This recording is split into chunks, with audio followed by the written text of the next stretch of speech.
here I have my own journal, and this setup I created about 5 years ago is the three things that are important to me, not the to-do list, but what really matters, something that you're grateful for, something that you are proud of, something that you dream of, and something that you pray for, something effective, simple but effective. And it's also in Spanish now, so you can find it in Spanish. So I'm very proud for that. Also, I have some cute notebooks and my first planner. So go check it out. It's a lifewithfrancy.com/shop. Hello and welcome to Life with Francy podcast, a place where you will find all kinds of conversation like mental health, self-love, self-care, trauma, hobbies, and more. With this podcast, I want to create a place where we support one another in business and personal life. Hope you enjoy this episode. Now, let's get the show started. Today's episode is thanks to Podmatch, an amazing community for podcast hosts and podcast guests to make amazing collaborations like this one.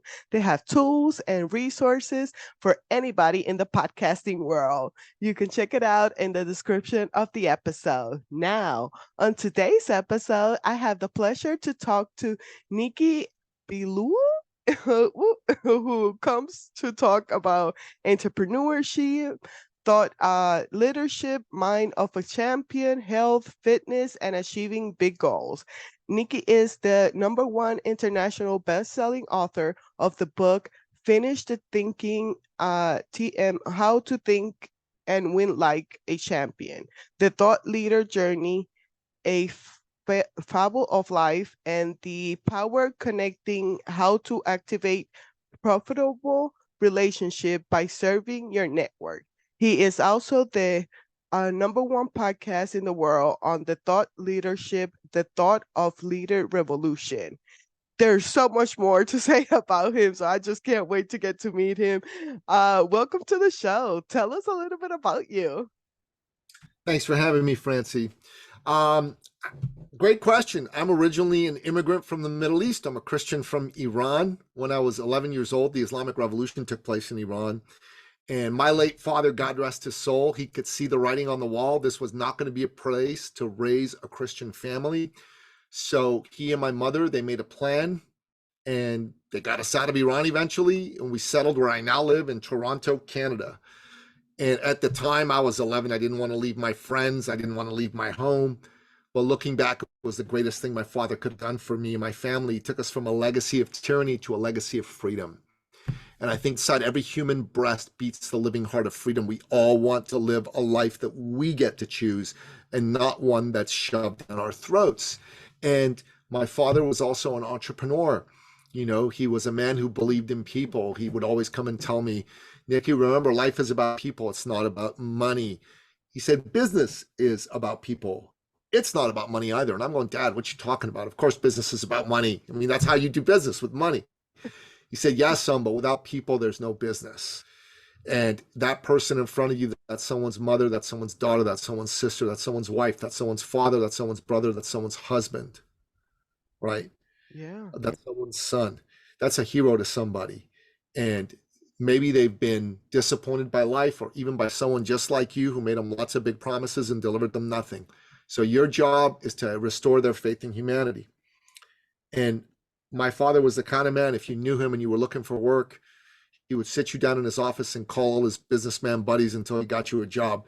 If you knew him and you were looking to start a business, he would sit down with you and help you figure it out, help you get going, get some clients, get some advisors, even get capital.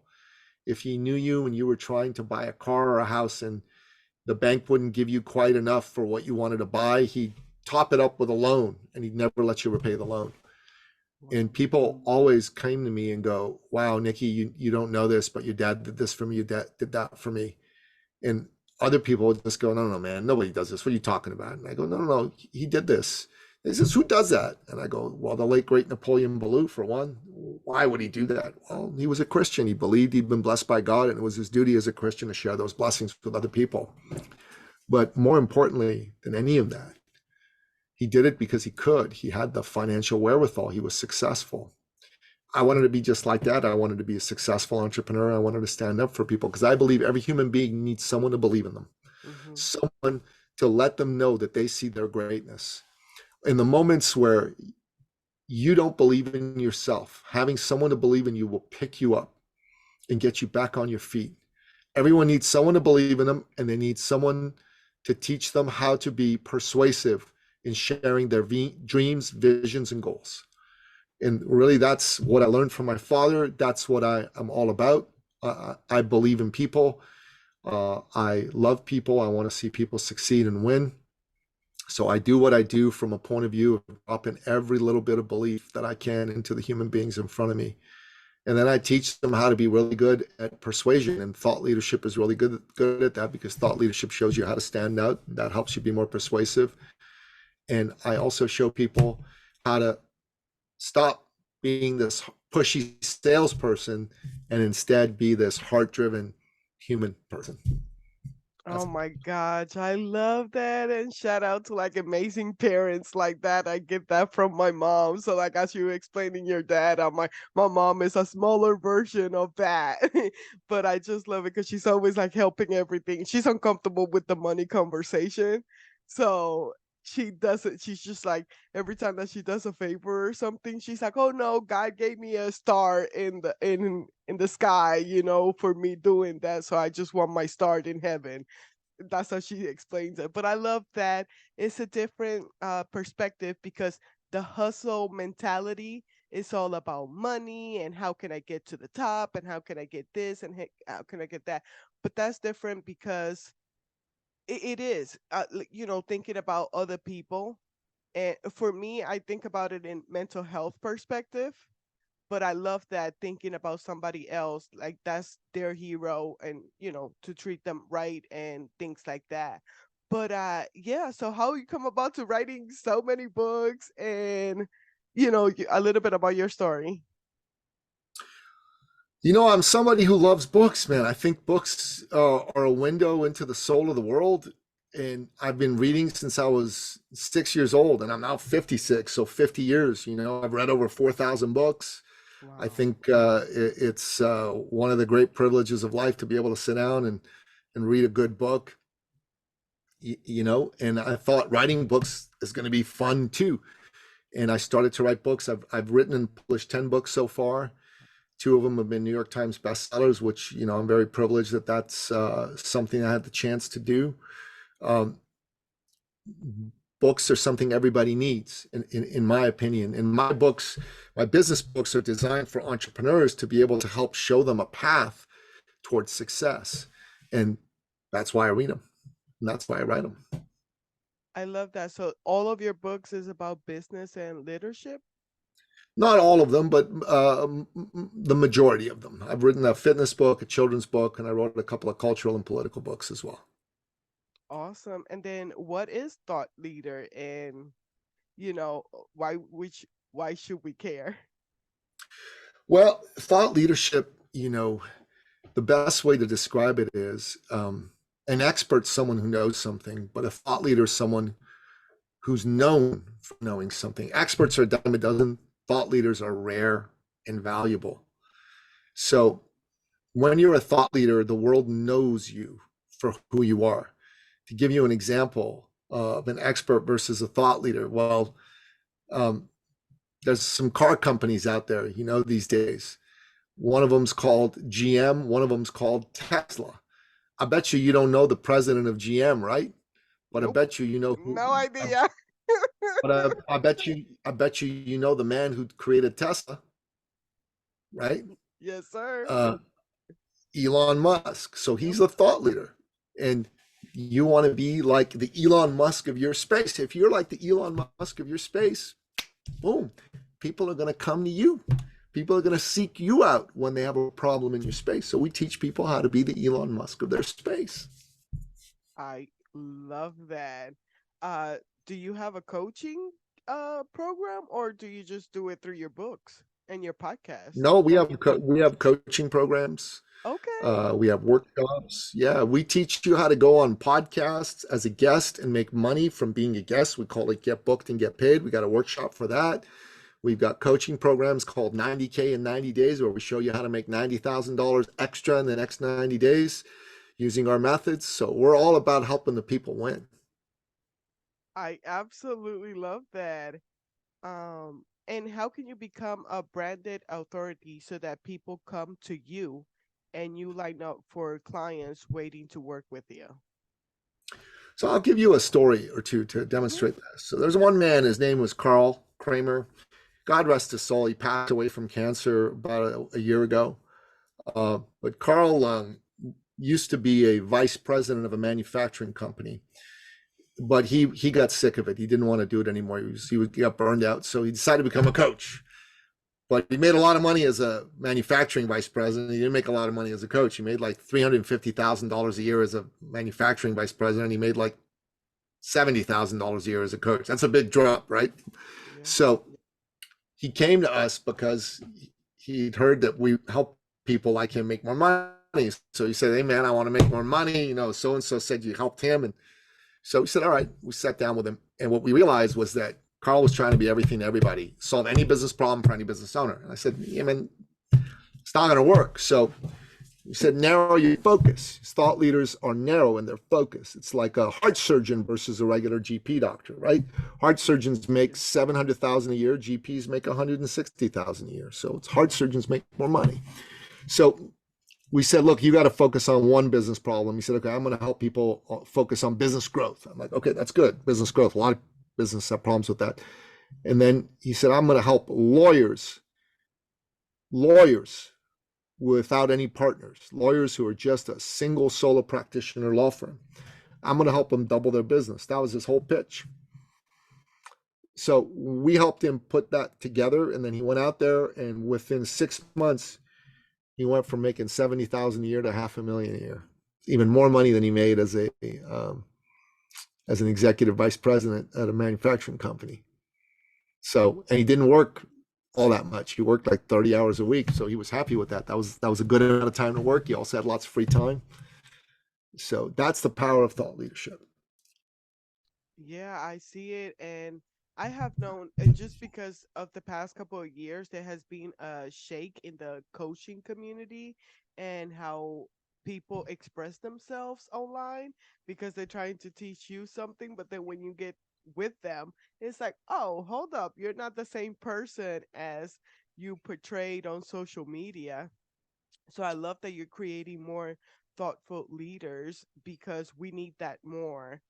Um, why do most people live in their comfort zone and how can you get them out of it? Because I know I'm the mail lady during the day and a podcaster at night, and I am so in my comfort zone. Well, the truth of the matter is, Francie, there are four characteristics everybody who's successful has. The first is they're decisive. They say, "I want something new for myself. I want more money. I want to lose weight. I want a relationship, whatever." They're decisive. They're not kicking tires. They're like, "I want this." Second is they make a commitment. So they may look in the mirror. Last year, in February, I looked in the mirror and I was disgusted with how I looked because I was fat.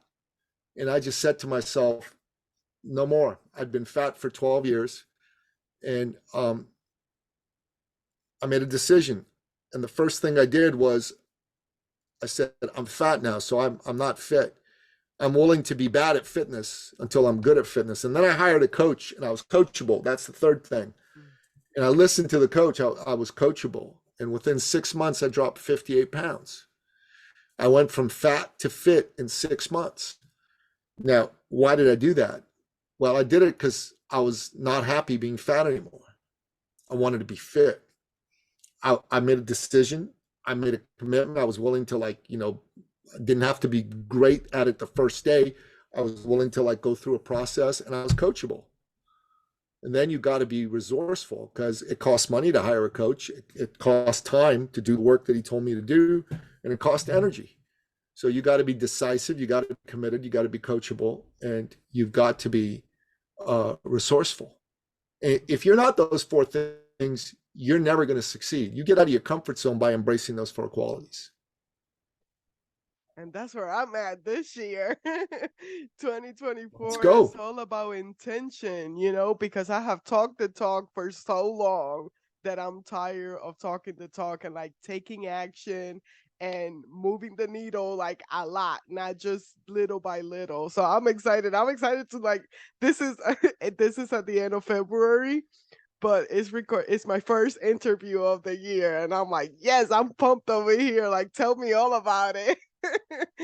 And Love it. I love it. how did the podcast came about? Well, I had a coach. He told me you should start a podcast, and I listened. That's how it came about, really.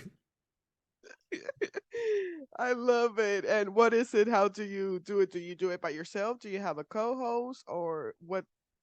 We started with a co-host, but now I do most of the episodes on my own. Um, I interview people, and I also do solo episodes for the podcasts. That's amazing. I love it. I love it.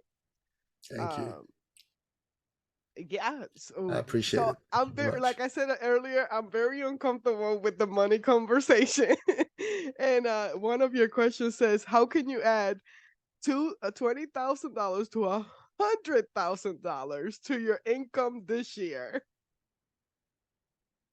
Those are big Well, numbers. first of all, you gotta. I think we already talked about this. You got to make a decision that this is what you're going to do. You must make a decision.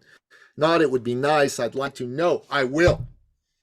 Then you got to commit because you're not good at making money right now. You got to commit to get good at it, right? Mm, Commitment means you're willing to suck before you're okay, before you're good, before you're great. It's like first time you rode a bike, you fell down a lot, but eventually you didn't fall down anymore. You with me? So it's yeah. like that. And then you've got to be coachable. You got to take coaching from somebody who will show you what to do, and you got to be resourceful because you're gonna have to pay the coach. You're gonna have to take the time and put the energy in and get it done. Um, w- why is it better to narrow in your market niche than being broad?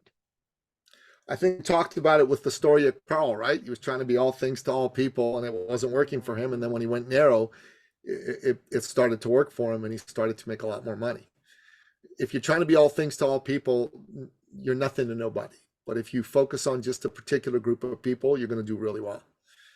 I help people who are coaches and consultants, and they have a business, they're starting a business, they want to make money. Those are the people I help. I don't help network marketers. I don't help flower shop owners. I help coaches and consultants. That's who I work with. I love it. So just be niche. Is there anything else that you would like my listeners to know about you or your mission? We have a mission called Mission 40. We're out to find 40 families, 40 great people that want to change their lives, wants to change the trajectory of their family's legacy. They want to make more money. And we've got some great ways to show them how to do that. We show them how to make an extra 90K in 90 days. We show them how to be a guest on podcasts and make money from being a guest on podcasts. Those are the programs that we have and we teach people with. That's what people need to know. If that's you, if you're hurting, if last year you didn't make the money you should be making, or if you've been dreaming about something big and you haven't gotten started yet, would now be the time to take some action? I love it. And where can my listeners find you? Go to ecircleacademy.com/appointment, book a success call, and let's create magic for you in 2024. Isn't it crazy to say 2024? Oh man. Something that you're grateful for today? I'm grateful for the opportunity to be on this show and to get to know you and to share my message. Thank you. Well, thank you so much for coming on my show and sharing your wisdom with us. My pleasure. Thanks for having me on the show. Thank you for listening to another episode of Life with Francy podcast. You can find it in all major platforms as well as my YouTube channel. Like and subscribe. And I hope you have a blessed day. Bye bye.